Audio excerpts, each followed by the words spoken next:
Particular quilt is my quilt, and it was a mystery quilt. So what happened was when I signed up at our quilt shop to do it, it's a designer called Kay Fawcett, and they selected the fabrics and the pattern, and I didn't know what I was going to get till I got there and picked it up. And each month I would go and pick up another package, and it would have what the quilt pattern was and what the fabric was, and I had to make those blocks.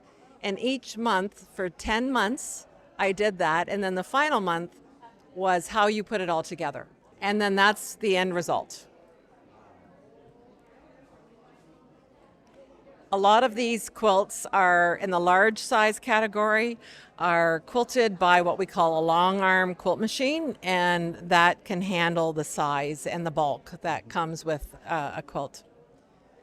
So this particular quilt on this side is what would be a scrappy quilt, and that's called the pineapple pattern, and it's an older pattern. It's been around for a few years, and this is a king size quilt on this side here, and so that would take many hours of construction putting that together, because every little piece is like cut and applied and sewn separate.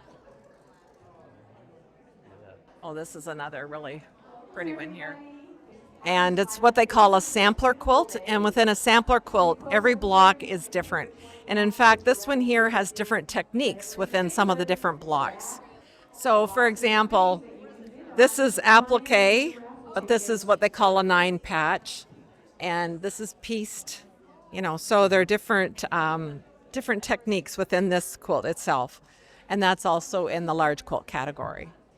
These next 2 rows are what we call intermediate quilts.